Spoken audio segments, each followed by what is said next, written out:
It was a gimmick so they could show dinosaurs pretty much on screen. Shitty-ass CGI dinosaurs on screen. Yep. Welcome to Nice Ashes.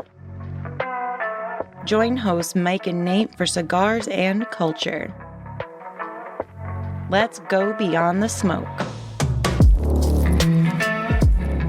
What are we smoking today, Mike?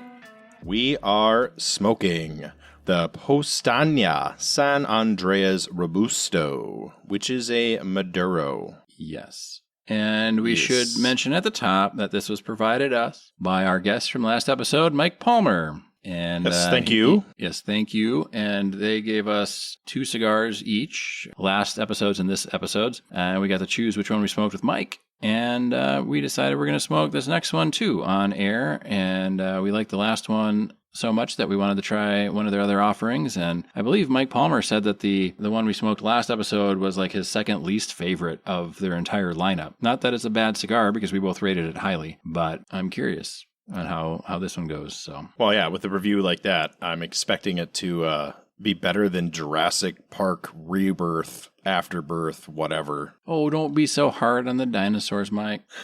the dinosaur movie, it's so fun. Let's light this thing up. This one's a lot darker than last episode's, for sure. Wow. Wow, indeed. Wow, indeed. Nice. That is a hell of a start, in my opinion. Wow. That's got some spice. Yes. That's got some spice. That's got some darkness. I like it already. Yes. All right. Me too. We are tentatively going to have high numbers here, people. Tentatively. We'll see where it goes. We've been disappointed in the past. No spoilers. No spoilers. No spoilers. God damn, good start to this one. Yeah. This is oof. Yes. So far. So as Mike alluded, we're doing Jurassic World Rebirth movie review, and we both went to go see it in theaters, and it just kind of worked out. We weren't really planning on doing a movie review of Jurassic World Rebirth, and I really wasn't planning on going to the theater to see it, and it just kind of so happened that we both went to the theater, different times, different theaters, as far as I know, to see this movie, and then instead of talking about it like normal people with each other, we thought, well, let's just turn it into an episode, and we'll do a whole episode on Jurassic World Rebirth. And then Mike was concerned that there wasn't really enough to talk about for the movie, and I tried to assure him he was wrong, but we decided that at the end of the episode, or nearish the end, somewhere in there, we're going to run through every single Jurassic Park / Jurassic World movie and give our ratings of them, or put them in, order of our favorite to least favorite. So that's what this episode is going to be about. I'll take it off with the technical details of the movie, Mike, and then we'll just kind of get into it. So Jurassic World Rebirth, 2025, directed by Gareth Edwards. And he's done some things. He did Rogue One. He did some other stuff. He did one of the other Star Wars sequels, one of them. It was written by David Cope and Scarlett Johansson, Mahershala Ali, Jonathan Bailey, Rupert Friend, Manuel Garcia Ruffalo, and Ed Skrein. This one is set 3 years after Jurassic World Dominion. Dinosaurs are endangered and confined to equatorial regions. A covert team led by Zora Bennett, which is Scarlett Johansson,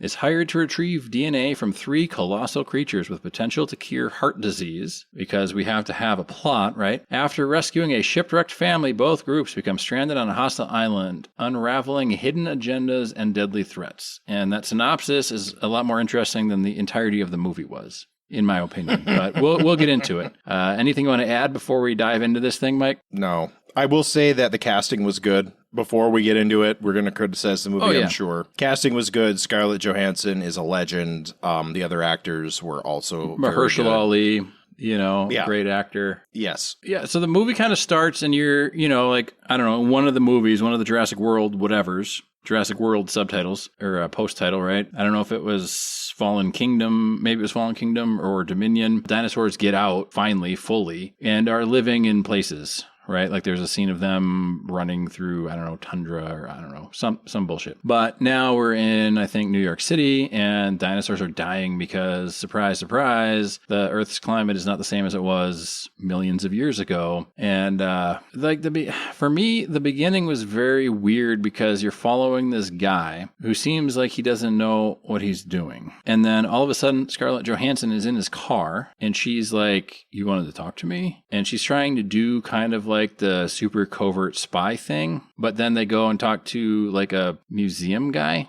but he's a scientist at a museum, and then it's just they kind of like drop you into this thing, and I don't think they really kind of thought it out. And then they're like, okay, so the plan is we need Scarlett Johansson because she's good at like finding things and getting things. And they try and give her kind of like a backstory, like a sob story backstory, but they never really go into it. So it doesn't really matter. And then like Mahershala Ali has kind of like a better backstory, or not better, but they actually spend a little more time on his character's backstory. And they don't really spend any on Scarlett Johansson's backstory, other than maybe she lost somebody she was involved with or a friend with, or I don't know what. They definitely lean hard on the fact that it's Scarlett Johansson, and we all know that. Yeah, and she's a badass. Yeah, she's playing Scarlett Johansson's character in this movie. That's who she is. And I'll allow it. I'll allow it. And and so they talk to this scientist guy, and he's like, okay, to cure heart disease, we can completely eradicate heart disease. Any heart disease, because these dinosaurs are huge, and we need to collect samples from them, but they have to be live, because if they're dead, then the DNA degrades. So we're going to extract it and put it in like a cryo briefcase. And so I'm like, well, I'm not a scientist, but extracting it, like, how long do you have to kind of like cryogenically preserve it before it dies? Because you could just kill the thing and take the DNA and then cryofreeze it. Or it was a little convoluted in my point, but I forgot the opening. It was a gimmick so they could show dinosaurs pretty much on screen. Shitty ass CGI dinosaurs on screen. Yeah. I forgot the opening because like pre-credits or whatever, it's they're in this lab on some island, because we have 6 or 7 of these movies now, and it's always some lab on some island. And they're genetically engineering dinosaurs again, but like tweaking them and stuff. And so like the fucking Snicker wrapper, oh my God, I hated the Snicker wrapper thing at the very beginning. Like it floats on the floor and it like gets sucked into this air vent. And I'm like, how secure is your air vent system that a scrap of paper or a candy wrapper can crash your entire island system? Yeah, they're all hokey like that. And yeah, I mean, I'm just going to jump straight into it. This movie is just a cut scenes from the other movies, except now there's no sense of threat, because you've already seen every scene that they're showing, just with slightly different characters. They're even dressed the same. Some of the time they're wearing the same clothes. Like they're the same scene. Like, yeah, that's not Ian Malcolm running with the light. It's now the boat captain, but they're still dressed. They're the guy in black. That's who they are. And you like him. He's a great guy. You know, he's entertaining. Yep. Yeah. And so I want to talk a little bit about where I think the movie dropped the ball a lot. So, I mean, I guess in prefacing this, I never really felt like walking out of the theater on this one. There were times when I rolled my eyes. There were times when I kind of like outright laughed, but it was entertaining enough. You know, it's entertaining in a Jason Statham is in this next movie coming out going to be some super secret guy, but now he's doing a normal job. He's the clerk at the grocery store. Somebody doesn't pay their bill, and he's going to fall back on his special agent training and take out foreign government's headquarters or something, right? It's all the same stuff, but it's entertaining. Like, you're entertained by Jason Statham punching people in the face, right? And you can sit there and be like, oh, they shouldn't be messing with him because I know he's like a black ops guy. And then the hillbilly hick guy messes with him anyway and gets his shit wrecked because it's Jason Statham, and it's a Jason Statham movie, not hillbilly redneck guy movie. So, you know, in that sense, it's very, very predictable. And we'll talk a little bit about things that we wish they could have done different. But the point is, they put together this, I don't know, quote unquote, crack team to hop on this boat. All of the dinosaurs live on the equator, and every single country in the world has prohibited travel to the equator. Every single country. Like, every single country can't agree we landed on the moon, but they all agree nobody can go to the equator. Our present government has a $50 million bounty on the elected president of another country. And we now live in a world, in Jurassic World, where they all agree you can't go to the equator. Yes. But we also, in Jurassic World, live in a world where health and drug companies, pharmaceutical companies, are rich enough to be able to hire a non-governmentally sanctioned mission to go and get blood samples from the 3 largest dinosaurs living on the equator still. And so they spend too much time trying to assemble this team and convince people to do this thing. and grift the pharmaceutical guy, because if you remember, Mahershala Ali was like, yeah, I can't do it. And then Scarlett Johansson's like, well, then they did a whole thing where they're trying to do the sting on the pharmaceutical guy, and he like doubled his price. And then Mahershala Ali is like, okay, yeah, I'll do it as a favor to you. And then the other guy comes in. He's like, I can't do it. I was going to do it as a favor to you. And they're like, oh, haha, we already did the grift the rich guy. So they could have got triple the money, but it's like the movie spends time on that shit. Very modern movie, time wasting. A lot of time wasting. Yeah. It's boring. They get on the boat and they go, and then all of a sudden, like, they're going and doing their thing. They might have even like gotten one sample before they go to this island where the other two dinosaurs are. And then all of a sudden it cuts to this like family on this boat, on a sailboat, and they're like sailing.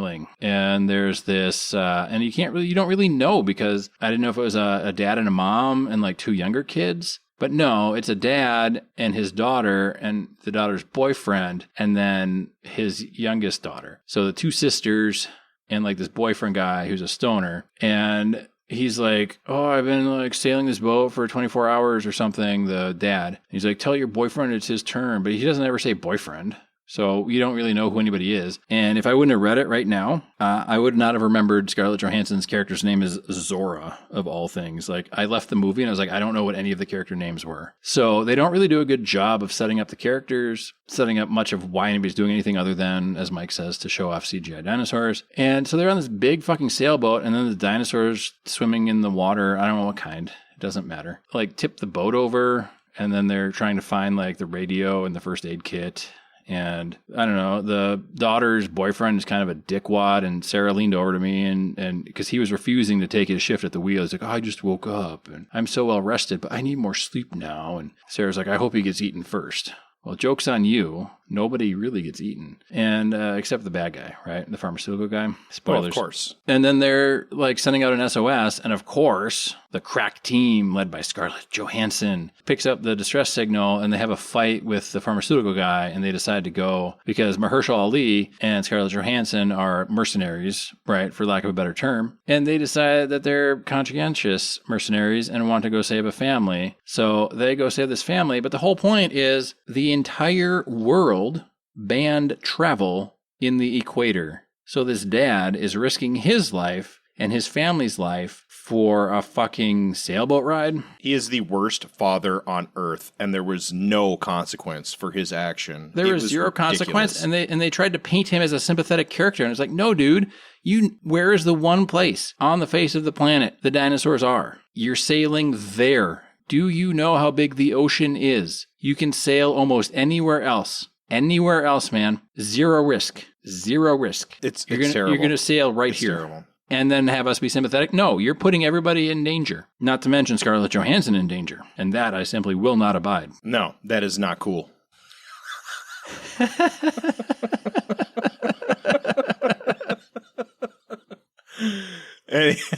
Anyway, so... So my biggest problem with the movie, Mike, and we'll get into some of the finer points, I'm sure, but my biggest problem with the movie was the pacing, because, and the pacing was bad from the moment they cut to that family, because that family storyline took forever, right? And I wouldn't have necessarily had to see the characters or the boat get tipped over. It could have just been a radio to Scarlett Johansson's boat. They could have said, let's go pick them up, and then they pick them up, and then we're introduced to the characters, but they decided to take like a full 20 minutes and introduce these characters on the boat. And you're like, well, we just had dinosaurs. We just had dinosaurs. And now I'm watching some stoner kid trying to bang this dude's daughter while they're in dinosaur infested waters. And then when they did pick them up, there was a bit of a scene of them all together and stuff. But then as soon as they hit the island, they were separated again. And then you had two concurrent storylines that didn't need to be two concurrent storylines. You could have had the one storyline. It would have been a nice, tighter script. The CGI dinosaurs could be largely forgiven if the script was a little bit tighter. And it kept bouncing back and forth between like the hyper action of Scarlett Johansson and her badass team, and then like people that aren't badasses and kind of bumbling through the forest or jungle in this case. Then they all magically find each other again. But the cutting back and forth, I was like, oh my God, I don't care about the family. It doesn't matter to me. That's not the main storyline. They shouldn't even be here. This guy should never have been in his boat. But so the pacing, that really dragged the pacing down of the movie, and it could have been a lot more intense and shorter runtime, which I'm always a fan of. But you don't need that much time, and those characters were not interesting enough to have their own little cutaways, in my opinion. I knew that when the boat tipping scene happened and the boy didn't die, that the movie was going to be boring. Yeah. The only reason why you would spend that much time on this character development was if some of them were going to die. Yeah. And none of them did. They weren't even in danger. The movie was so boring. The movie was so boring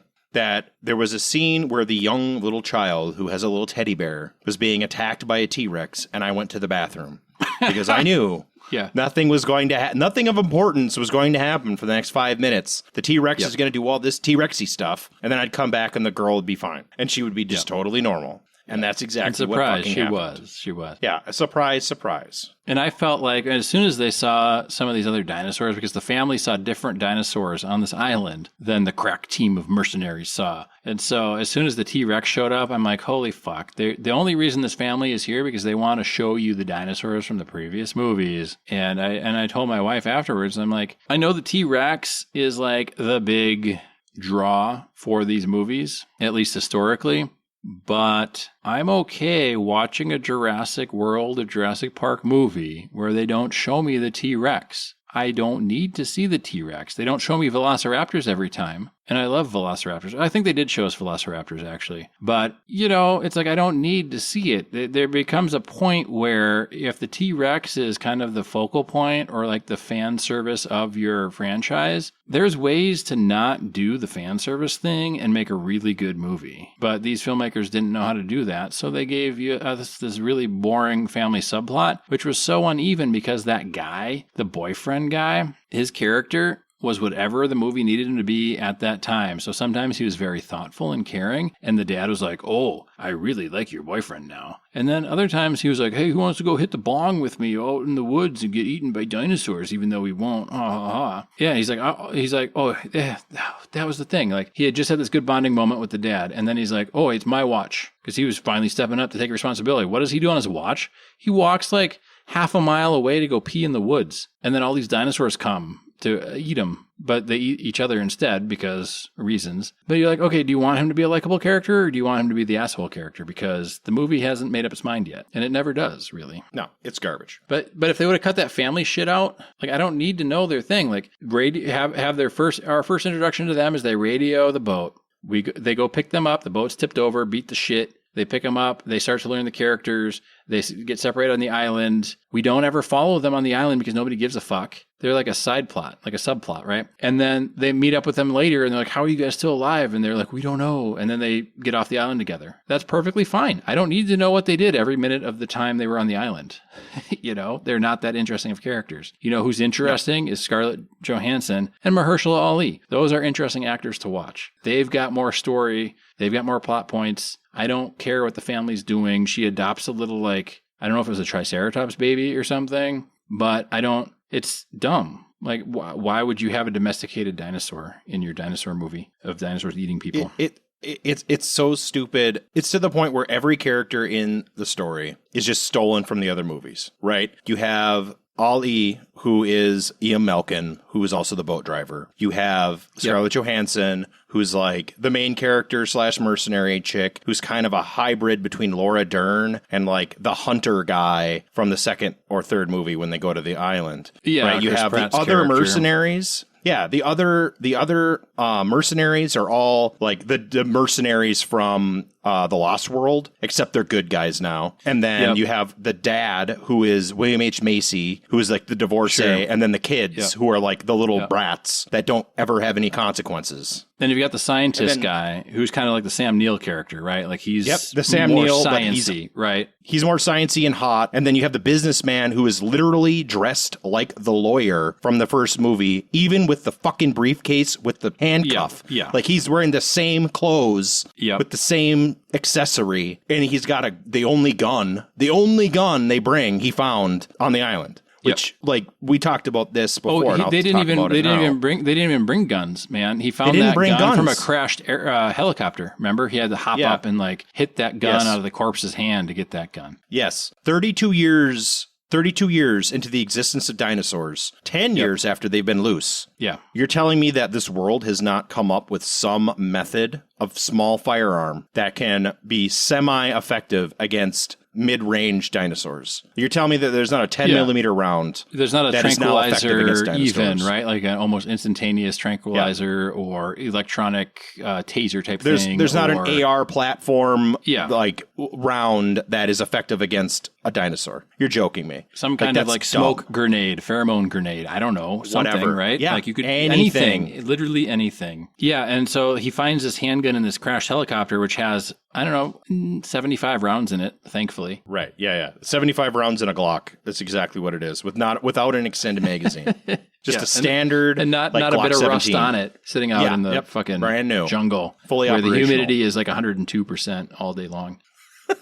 So stupid. Like the lack of realism with the action is part of why it's boring. They're trying to shoot these dinosaurs to get their blood with this stupid rocket launcher that looks like an AR with a scope. A sucky scope, not a good scope, like a crappy scope that you would not put on a deer hunting rifle. No, you know what? You could even just put a red dot on it and we'd be happy. Like, who gives a fuck? It would be better. Really? Like, it would be doesn't better. matter. Yeah. And they shoot it and they miss. And then they have to send the scientist to get a second round of ammunition. You don't have the bandolier. Yeah, like the trained mercenary doesn't bring 2 bullets to shoot the dinosaur. That's not like I'm a deer hunter. There's more than 1 round in my deer hunting rifle. Yeah, like, there's, even you know if what I you're mean? doing Like, even if you're doing like the single shot, you have more than 1 bullet on your person when you're hunting. yes, that's exactly. Like you don't go shoot birds with a single shot shotgun and 1 shotgun shell. Yeah. Like, I that's got to go not how back to you the truck bag a limit. to keep shooting because that's where I left the rest of my ammunition. Let's send the guy who's not a mercenary. Yeah. Let's send the guy who's not a mercenary to go get a bullet in a ship. Yeah. Like, also, what? birds can't kill you in 1 bite. So, and you're hunting what I would classify as the new, like, most dangerous game on the planet. And these are injection things or whatever, right? They're not even to kill anybody. They're just to get the blood. So dumb. Right. So dumb. And they don't guy have any brought a gun. protection. And even the fucking like long neck things they were hunting or whatever and having the weird like super long tail sex, which I was like, oh my God, we're getting into Avatar territory. They're going to link their tails and make Avatar babies or whatever. Navi. But like those could trample you. Like, why are you standing right by its foot? It just takes a step back and it squashes you like a bug. It's so stupid. You're not Such even a a stupid tenth of movie. its size. Boring. That's the key. It's boring. It literally just cut scenes from better movies and remove all danger. Because at no point after the scene with the family where the boat got tipped and nobody died, I knew nobody was going to die. Except the very, very bad guy. Yeah, the very bad guy is going to die. And some of the mercenaries who we don't even know who they are. Like the people who died, we know nothing about. No. Well, and the whole point of the movie is you have, now it has become, because you picked up that family, right? You already have Mahershala Ali, Scarlett Johansson, you've got the doctor, you've got the rich guy, you've got a couple other mercenaries, right? That's already 5 or 6 main characters in your movie. And then you go pick up 5 others or 4 others from the family. So you're at 10 characters now. I don't know what their names are anymore. No, you're not shooting this like an ensemble cast movie. You split them up and you're shooting it like 2 movies happening at the same time, but I can't remember all their names. I don't know what any of their names were without looking at the I don't care what their names are because all they are cookie cutter stamp outs of other characters from other movies. Like, it's ridiculous. So even the little girl with the backpack who's just a placeholder for the little boy from the first movie. Yeah. Who was in less danger than the little boy in the first movie. At least the little boy in the first movie got, hit by electricity and had to run from dinosaurs and stuff. And they got like dirty and it felt real and organic. They and were so clean. Development, right? I told Sarah when we left, I'm like, those people, like the guy in all black, the boat captain. Mahershala Ali. He was physically clean when they left that island. They shot this movie on the same set as Snow White, where there's not a speck of dirt.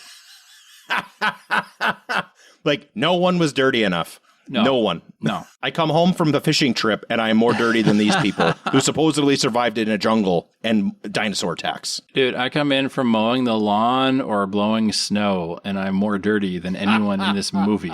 Easily, hands down. So they teased the big bad dinosaur at the very beginning with the Snicker bar thing.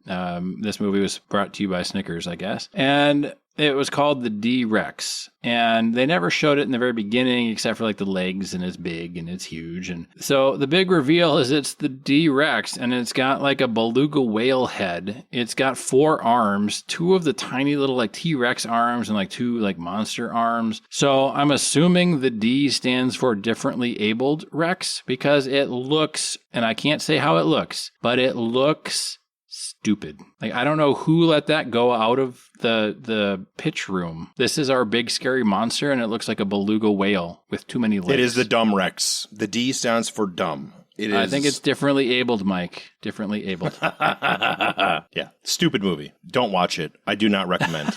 No, I do but not recommend. I want to talk about the D-Rex, and I want to talk about the thing at the end. You go ahead. I really have nothing else to add because it is stupid. It was not realistic. It was terrible. Mike loved this movie. He is waiting for the 4K Blu-ray to come out so he can buy it with all the behind-the-scenes footage. So they reveal the D-Rex, and surprise, surprise, the D-Rex only cares about light. It will follow light. So the light turns on, it's like, huh? Is there a light over there? I'm going to go follow that light. And that's how I imagine it sounds because of the way it looks. Not that we should judge things by how they look, but it's a CGI thing that's supposed to be scary, and it is like I laughed, and my wife and I made fun of it walking from the theater to the car and all the way home and for weeks after the fact. So, and we're still making fun of it because it's stupid. But it's attracted to the light. So they need to get there at the docks, of course, because what's a Jurassic Park movie without docks? And you have to get to the docks, the last boat off the island, right? And see, stick, stupid, stick. And they get down to the docks, and then the D-Rex comes, and there's lights on the docks, so the D-Rex can see the docks. So Mahershala does the whole like flare run, right? From the first one, the second one, the third one, the fourth one, the fifth one, the sixth one, the eighth one. And he runs off into the woods, and that's supposed to be his like character's redeeming moment because he's a mercenary and supposedly killed people and done terrible things. And he runs off into the pitch black jungle, and the D-Rex follows him, and they all get on the boat, and then that's that. And so you're like, oh man, Mahershala bit it. And then like a flare goes up in the sky and Mahershala is just fine. And it's like, well, what? Like the D-Rex isn't going to see the flare for one. Like, wouldn't it see the fucking flare? How did you avoid detection by the D-Rex when it was right there on you? And then you're back on the boat and everybody fucking lives on this fucking movie. Like, you knew it was going to happen, but goddamn, like they could have killed him off. Dude, way worse than that. In the depot, you know, the little dock, because we have to have a dock that's fully functional. The electric Humvee works, no problem, perfect. The boat with a motor, like a gasoline motor, that sat there for 5 years in the jungle, in the water. As did the electric Jeep. No problem. Yeah, the electric Jeep starts. All of the machinery is in perfect running order after 5 years of jungle heat and rain. Yeah. And salt water. And the gasoline is fine. And the battery still has charge. Yeah, the gas is fine. Everything's fine. Yeah, the gas is fine. Everything is good. The Glock doesn't rust. Yeah. It's magic land. The Glock is perfectly functional with unlimited bullets. Yeah, it's a John Wayne gun, as my dad would say. I kept expecting Jean-Claude Van Damme to come out of the woods or something to save everybody. They could have done a lot of cool things with this movie. They could have. But they didn't. But they didn't. It was pathetic. So Mike hates it more than I do, and I don't love it. I'm not saying that. I'm saying that I can see, even as written, there's potential for it to be better if you can ditch most of the family bullshit. Because I really don't care if this boyfriend and girlfriend thing work out. The dad is terrible because he's fucking sailing in the equator like an idiot. So they're not likable characters at all. The kid is supposed to be there to, I don't know, befriend small dinosaurs or something, or sell Jurassic World plushies, I suppose, to other kids that watch this movie. But if you cut them out, it's a fairly okay action type movie, I feel.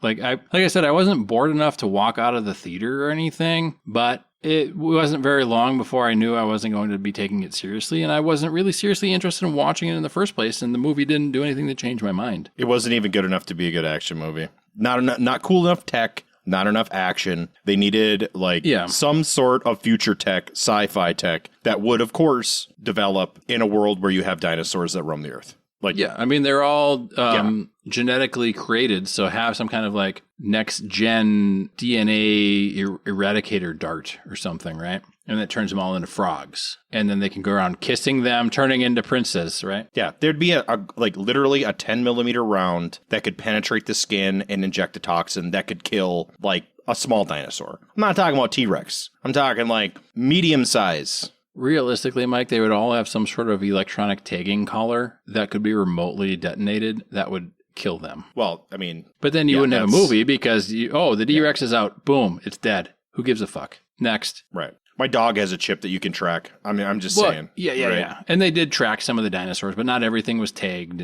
But, it's like you can tag Canadian geese. You can tag dinosaurs. For sure. There's been other movies where there's been like kill collars or something, right? Like on people or animals or whatever. And it's like, oh yeah, if it leaves this, like you wouldn't electronically fence them in, invisible fence them in or something. Like you could do that. You could set up, I don't know. Anyway, we're not here to solve the movie's tech, but I think if you trimmed out the family stuff, it'd be, a middling dinosaur action flick. Is it going to be great? No, but it's going to be on par with a Jason Statham or Liam Neeson action movie.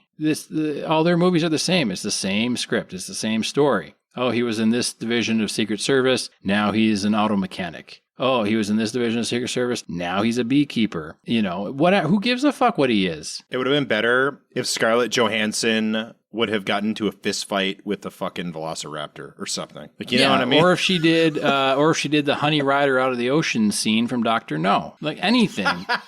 Anything. I would have settled for Mahershala Ali doing the Daniel Craig out of the ocean from Casino Royale, but whatever, It was a pretty inoffensive dinosaur movie. As inoffensive a dinosaur movie as anyone could ever make. There is literally no skin, no sexual innuendos, no real fist fights. The whole premise of the movie was they're trying to make this heart medication, and then the pharmaceutical agent guy gets killed. And so they're like, oh, are you going to release the drugs open source? Are you going to...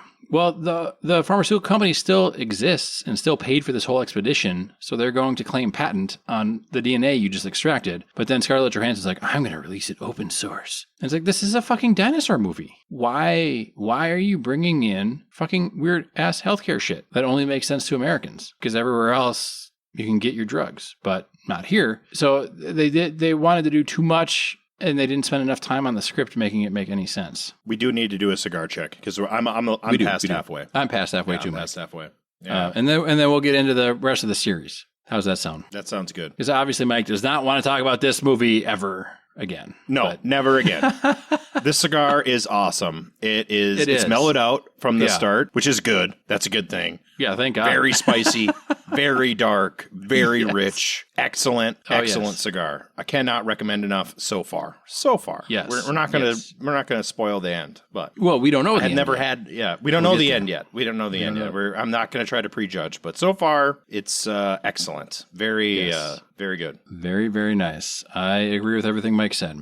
It did mellow out, but it's still very full-bodied and spicy. But yeah, the first quarter or so I was like, wow.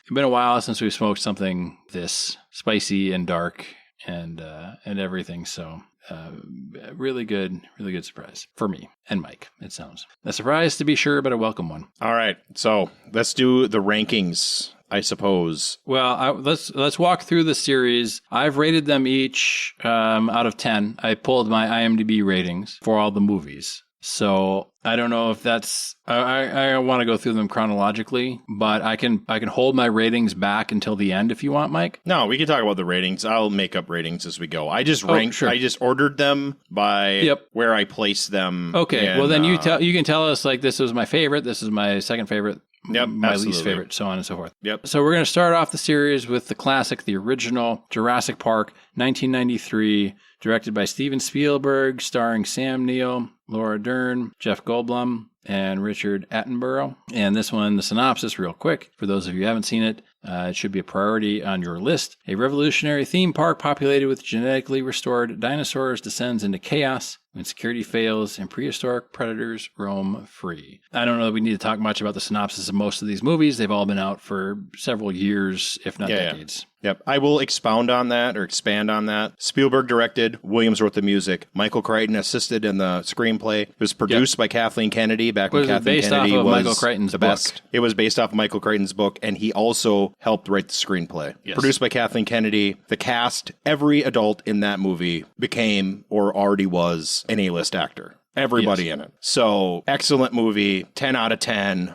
If you have not watched it, where are you, like, what have you done with your life? You've made mistakes. You need to go watch it right now. Turn the show off, come back, and then you can tell me, right? Like, it's got everything that you need in a good movie. Everything is perfect. Everything. Yep. Everything. The CGI holds up to this day. It was used appropriately. One of the best movies ever made. It's in the Library of Congress. You can't say enough about it. Yep. You cannot say enough. It's a blend of animatronic and CGI, so everything looks very real. There's some herds that, the CGI has aged a little bit, but the story is so good, and the script is so good, and the acting is so good, and the music is so good that the CGI doesn't matter. It's still amazing. No, it's an incredible movie. It's one of the best movies ever. Yep. So I gave this one a 9 out of 10. I mean, I'll go 10 out of 10. It's awesome. Yes, this is the one to watch for sure. All right, we're going to go Jurassic Park Lost World, which is the sequel. This one is 1997, also directed by Steven Spielberg. It stars Jeff Goldblum, Julianne Moore, Vince Vaughn, of all people, which was a surprise, but this is not a comedic role for him, and Pete Postlewaite. And this is 4 years after the first disaster, a rescue mission to the second dinosaur-inhabited island uncovers corporate exploitation and deadly threats. And this one, I don't think was received as well after the first one. But upon rewatching it, because we rewatched all of these not that long ago, within the past 5 years. And I like this one. This one's actually a really decent movie. I like this movie. I've also read the book. I read Jurassic Park and Lost World, FYI. And I like this movie. Not as good as the original, obviously. I'd say 7, Yep. I gave it a 7 out of 10, which that means it's a good movie. I'll rewatch it. Not necessarily one I need to have on physical copy or anything, but definitely a good one. And you might be put off by Vince Vaughn, but he does a really good job in there. So he's great. He's great in it. All the actors in it were good. Very well cast. Yeah, and there's some really hairy scenes in there, like the RV going over the cliff, and it's good. Really good. Yeah. Then we have Jurassic Park 3 from 2001, directed by Joe Johnston, and it stars Sam Neill, T. Leone, William H. Macy, and Alessandro Nivola. Dr. Alan Grant is lured back to Isla Sorna under false pretenses. Following a plane crash, he must help others survive against smarter, ferocious dinosaurs. This one is the B movie of all B movies in the Jurassic Park universe. It has a dream sequence where a velociraptor is talking to Dr. Grant. It has the worst fucking CGI dinosaurs I've ever seen, ever. And it's pretty bad, but it's a laughable bad, so I gave it a 5 out of 10. It's not good by any means. You were kinder than me. Yeah, very much kinder than me. I would say like 4.5 at most. At most. Sure, and the only reason why I'm ranking it that high is because we have 17 other movies to rank. Well, yeah. Well, and I think this one, is this the one where they keep saying, like, don't go into the long grass? Like, that's a phrase, like, my brothers and I always said ever since watching it. Yeah, and I had the cell phone. It was like cell phones started becoming big. So it had, like... Yeah. The dinosaur swallowed the cell phone, so every time it made the little, like, beep noise, you knew the dinosaur was near. I mean... It's got some moments, but it's pretty B-movie dumb. Perfectly serviceable, way too high of a budget.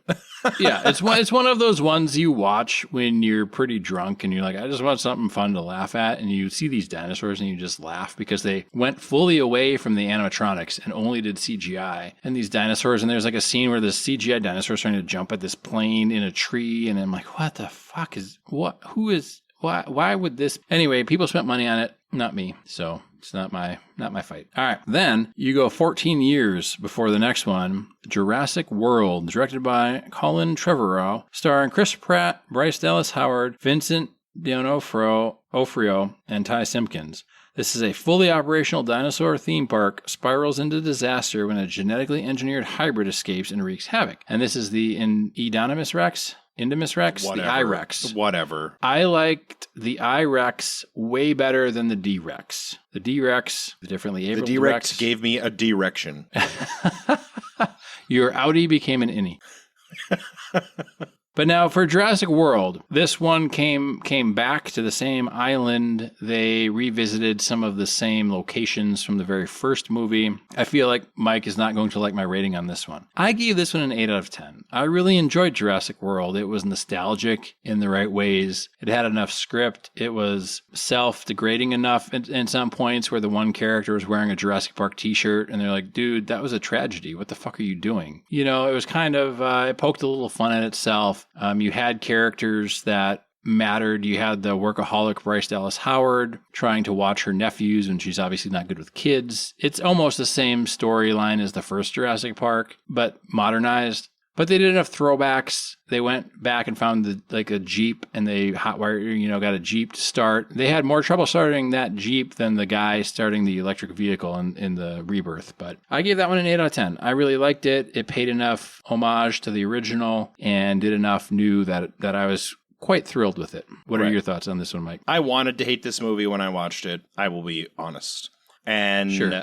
I think it missed some marks, but I consider it to be better than Jurassic Park 3. I think it's the third best movie in the franchise. I was surprisingly, I liked it more than it deserved. I would say 6, maybe 6.5. Okay. Something like that. Not as good as Lost World to me, but easily the third best in the franchise. Easily. Sure. Hands down. And I, you know what? And as long as you're talking about that, like my favorite is Jurassic Park. My next favorite is Jurassic World. And then my third favorite is Lost World, Jurassic Park. Oh, see, and I had Jurassic Park, Lost World, Jurassic World, and then Jurassic Park 3. Okay. So our top 3 are the same, but in different orders. Yeah, slightly different order. I mean, Jurassic World and Jurassic and Lost World are pretty close. The second movie I thought was slightly on the edge. It was slightly better. Yeah. Both are good. I mean, I would watch them fair. both again. I would watch them both again. So then we have Jurassic World Fallen Kingdom, directed by J.A. Bayona. And it's again Chris Pratt, Bryce Dallas Howard, joined by Rafe Spall and Justice Smith. With a volcano threatening Isla Nublar, Claire and Owen attempt a rescue only to confront a dark scheme to weaponize the dinosaurs. And I don't remember much about it. I gave it a 6 out of 10. I liked it better than Jurassic Park 3 because Jurassic Park 3 was,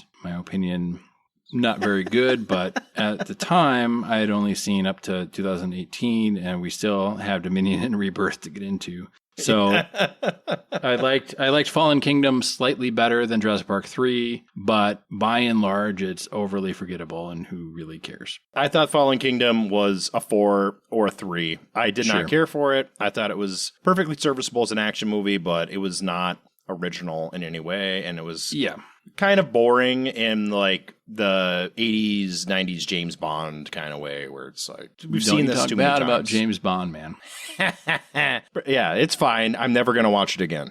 Let's put it that way. Do I need to see I gave it a 6 out of 10. I don't watch 6 out of 10s again. Oh, yeah. I wouldn't. I'd give it a 4 at best. A 4 at best. Again, like I watch a lot of movies, Mike, and, Mike and my favorite movie of all time is, of course, Sharks of the Corn. Obviously. And Sharks of the Corn is better than Fallen Kingdom, for sure. And then we have Jurassic World Dominion 2022, which is, in my opinion, I'll say my opinion after. It's directed again by Colin Trevorrow, because I don't know, Fallen Kingdom must have not done well, and so they brought back Colin to do Dominion.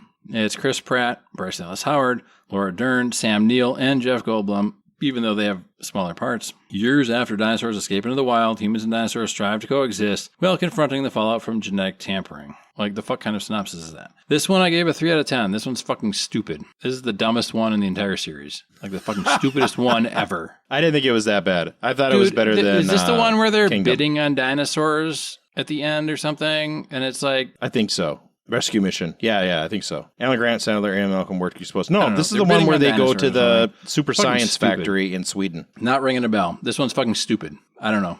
Dumb as shit. I thought it was better than Fallen Kingdom. I'll give it a 4. A 4. They're both 4s, but sure. I think that the Jurassic World Dominion is slightly better because it does have super science guy, and it's got knockoff Steve Jobs, and it has the original Doctor, and I just thought it was better. It was fine. Sure. And I just felt like Sam Neill and Jeff Maybe a 5. Goldblum are back because of fan service. And then we go to Jurassic World Rebirth, which I gave a 4 out of 10, and we already talked about that. And this one was that's way too kind. It's better than Dominion. Dominion sucked ass. No, it's not. The Jurassic World Rebirth is like a 2. It is a 2. It's boring. It was okay. And you know what? Maybe this is it, Mike. Maybe this is it. Because we had, let's check this out. We had 1, 2, 3. We had 3 movies with Chris Pratt and Bryce Dallas Howard. And their relationship got progressively like worse or better. Or I don't know. They were trying to do this whole like relationship thing with them. And by the third one, Dominion, it's like, I don't give a fuck anymore. Like, I don't care. It doesn't matter anymore. And then they're doing like underground dinosaur bidding, which would totally happen, but I don't need to see a movie on dinosaur bidding. This isn't Rounders, Jurassic Park Rounders. Like we're going to the casino and we're bidding and betting on dinosaurs. Like that would be, hey, Michael Vick just walked in. Let's do dinosaur fighting. That would be more interesting than just bidding on dinosaurs. Where's Woody Harrelson and his bowling ball? Yeah. Like, I don't know. Jurassic World Rebirth was at least new characters, even though the writing was kind of terrible. And it's still not good. I just rated it slightly higher than Dominion. But again, I don't know. I mean, Jurassic World Rebirth gave us the D-Rex, and we can make fun of that thing for the rest of our lives. And Dominion didn't stand apart from the other Jurassic Worlds enough for me to even know exactly what was going on in there. You said something about Sweden. I don't remember that. So it's a forgettable film. Dominion, by and large, in my mind. So you didn't even remember the names of the characters in Rebirth, I don't other than the to. actors' Scarlett names. Johansson and Mahershala Ali, and I like both of them. They're both excellent. That's not the problem. You watch your tongue. Just because Scarlett Johansson is one of the most attractive women from our generation does not mean that every movie she's in is good, okay? You do not throw shade on Mahershala Ali like that. He's one of the most attractive men. Just because he's an excellent actor and I would love to see him in an Ocean's 11 movie remake or something like that does not mean that I want to see him as the riverboat captain playing by Ian Malcolm, but not Ian Malcolm. He didn't even have a banjo. He should have had a banjo or something. Riverboat captains always have like a musical instrument and they play like some lame-ass song, but it's like a sea shanty, so you're kind of into it. I don't care that his daughter died and he got a divorce. Like, I don't give a shit. Well, whatever. But I liked his character. He's a great actor, so yeah. I mean, his character is great because he's actually, great. You know what? In Rebirth, Scarlett Johansson and Mahershala Ali, and this is maybe part of the reason why it didn't work, but they were both like the reluctant heroes or the anti-heroes, right? Because they were both supposed to be these hardcore badass mercenaries, and then they both wanted out of the game, but they were so incompetent throughout the whole movie that it didn't matter if they wanted out or in because they sucked at it. Dude, it's a lame shtick. It's right. Overplayed. I don't want to see man. it. No, it's overplayed. I gave it a 4 out of 10. I don't like the movie, man. I'm just telling you, I liked it better than Dominion. That's all I'm trying to say. Evil Steve Jobs is better. Evil Steve Jobs is better. I don't care what you say. Evil Steve Jobs is boring because we already have Evil Steve Jobs in the real world. His name is Elon Musk, man. Elon, you're welcome to come on the show and defend your actions. I don't know, man. If he reached out to me, I might say no, honestly. Oh, okay. Okay. Elon, you can pay me and I will say whatever you want me to say. Yeah, you know what? If Grok wants to come on the show, then we'll do that. But what they need to do is stop censoring Grok and its statements about certain political events. This is a Jurassic Park / Jurassic World episode, Mike. I understand. Jurassic World Genocide is coming out 2027, and it's got a group of Jews that are... I'm being told I'm not supposed to disclose the plot summary of the newest movie coming out soon. I don't know how I found that synopsis online, but I think there's a list of people that have been to Isla Nublar that the government is trying to suppress from getting out. Plane logs, other things, I don't know. I think Sam Neill's character meets an unfortunate accident in prison or something. Security cameras are off, though, so nobody really knows. Well, yeah, I mean, his roommate just happened to be like a psycho murder killer cop guy. But yeah, the guards were on break, eating Snickers. The guards were on break. Shoving it in the air vents. to pry open the doors. Yeah. It looks like bruising from being strangled to death, but really he got strangled by a paper napkin that he had. Yeah. It was his soft microfiber linen sheets or whatever the fuck. Oh, boy. Yes. Yeah, I think so. I think what Jurassic World did really well was it had its own music, but it also used the original theme from the first one. And in Rebirth, it just it didn't really have its own music in a sense of anything that was good. And it just kind of did music from the previous movies, you know? And so it was a quick cash grab for sure. Dude, for sure. Yeah, and I'm not trying to say it was good. I'm just saying slightly better than Dominion. But I know I'm not going to convince you of that.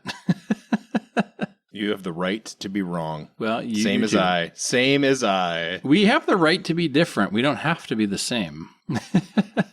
There can be only one. All right, this is Highlander. Yes. Well, you know what, Mike? I'm glad that we liked the same three movies, though, in different orders. But I'm glad that we liked the same three. Well, yeah, it worked out well that way. You know, and what? The rest of them, we're trying to somehow rank turds. We've got our three favorites. You put them in a different order than I put them in. And then what? We've got these turds that we're trying to like somehow objectively rank, but they're all shit.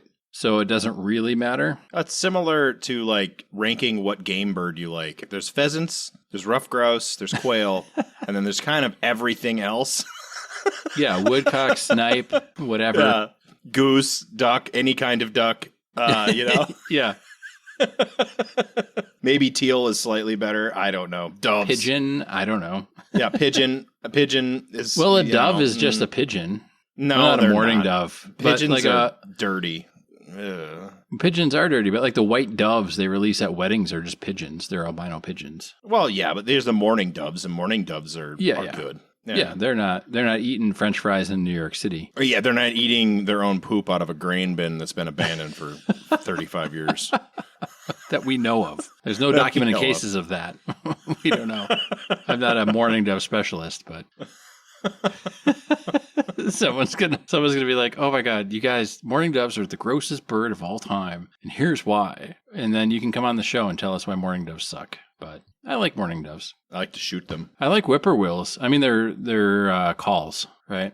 Like I like the mourning dove calls, and I like the whippoorwill calls. But things you hear camping, not necessarily in the city. So, but to get back to the point of the episode is, Jurassic Park, Lost World, and Jurassic World are probably the only three worth watching. I would agree with that. You can watch the others if you want. I mean, I guess of all of them, I don't know if it depends on what you're in the mood for. Like Fallen Kingdom, Dominion, and Rebirth are kind of depressing if you think about it, because you have this cool idea of dinosaurs, man. Like dinosaurs are back and everybody loves dinosaurs. Not everybody, but a lot of kids love dinosaurs. A lot of adults still love dinosaurs, or at least remember when they loved dinosaurs as a kid. And, like they're almost too political with the dinosaur thing to be fun. Right. Well, you got to tie in modern politics, I guess. Yeah, I mean, there's definitely politics in the first one, right? It's a rich guy who just wants to build a dinosaur park, but he doesn't give a shit about safety. All the Titan submersible. But Jurassic Park 3 is kind of the big outlier of the whole group, because it is just B-movie schlock is what it is. The rest of them try to do like the political thing, kind of. But yeah, Jurassic Park 3 is like pure schlock. But if somebody was like, I just want something like super fun that we can laugh at, Jurassic Park 3 is a contender for sure.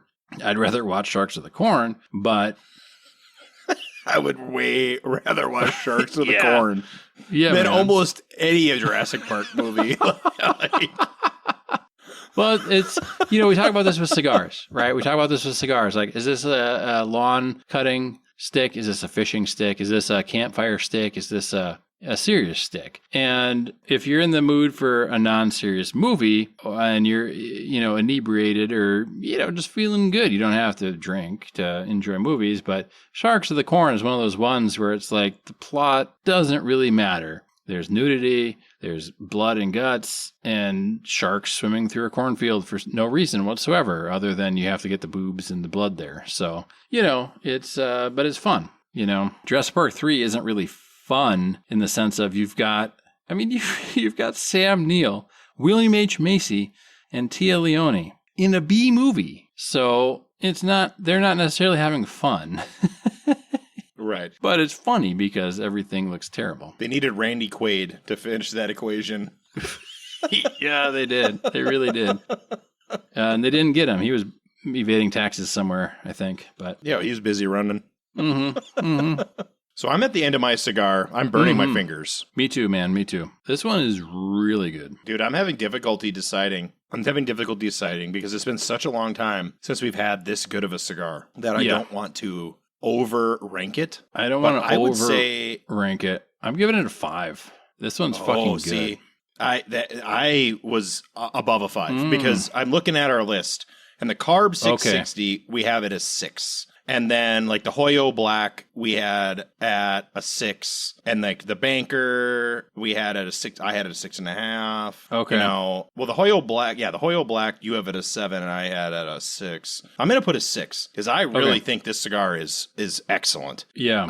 It's hard for me to give it, it's hard to rank because, like I say, it's been such a long time since you have this level of cigar. And I bumped mine up to 5.75 because you're right. This one, I don't often burn my fingers on cigars on the show recently. Right. Like I recently smoked a CAO Brasilia. Sure. Brazilian Basin, not Brasilia, Brazilian Basin. Okay. And it's very unique very unique cigar. And I ranked that one in my head at like a 4.5 because it didn't start off great. And this is significantly better than that, in my opinion. Oh, this one is really good. This one's really good. Yeah, this is a good cigar. And I recently smoked, I have to look back and see what it was because I sent you a picture of it. The Carrillo, Connecticut or something that I was recommended by Tobacco Grove. And it was just fine. And this one is way more than fine. More than fine. Yeah. So if I saw this at a cigar lounge, I would buy them, like, for sure. No doubt. I would buy this for somebody else. Easily somebody else who is a cigar smoker. Yes. And see, like, hey, have you ever had this? You should. You know, this is a good cigar. This is one for the serious cigar smoker for sure because it is strong, spicy, full-bodied. The first few puffs, several puffs, right? We're like, whoa. And then it, mellowed out a bit and settled into its groove, and it was still full-bodied and spicy. And it is a cigar lover's cigar, is what I would call it. Yeah, I would consider, I get a cigar gift for Sarah's uncle every year for Christmas, and I am considering buying him one of these. Yes. Like, it's that good. Like, I always try to get something that he hasn't had before, which is hard because he's a cigar smoker and he hangs out at cigar lounges. Yes. And this is something that I would definitely consider buying, like a real cigar smoker. Oh, yeah. Well, and you heard Mike Palmer, they distribute to Wisconsin, but not in Minnesota. So this would be one that he likely has not had or had access to. Possibly. I know Tom, he travels across the country and he goes to lounges. So he might have had something, but potentially. This is good. Potentially. Yes. I think this is a great cigar. Thanks again to Mike Palmer for providing this for us. And, we can say what we want, but it didn't influence my reviews on either cigar. They're both really good cigars. This one is a different level than the one we smoked with him, but that one was still good. Right. I assure you, listener Keith, that a free cigar is not enough to sway my opinion. It's going to have to come with some cash in hand, and it's going to have to be enough to at least make a payment on a house. You know what I mean? Like, or a new bowling ball. Well, new bowling. I have tons of bowling balls. But you always want another. Well, I have like 6 in my basement that aren't even drilled. Well, get on it, Mike. Drill them out. Let's go. Well, backstory. I'm going to nationals, so I'm like rebuilding an arsenal specifically for that tournament. Sure. So that's why I have like 6 undrilled bowling balls right now. But. Yes. All right. Well, the San Andreas Robusto is a definite pick it up if you see it. And Jurassic World Rebirth is a definite stay away from it if at all possible. I don't think it's the worst one of the bunch, but it's not good at all. So make better choices, walk sharks in the corn, and have a fun time. Yes, indeed. Anyway, thanks for listening. Be sure to check out Mike Palmer's stuff again. I know we pitched him last episode, but Cigar Hustlers podcast. And you can find all the other links there or in last week's episode. And we'll catch you next time. Be safe, have fun.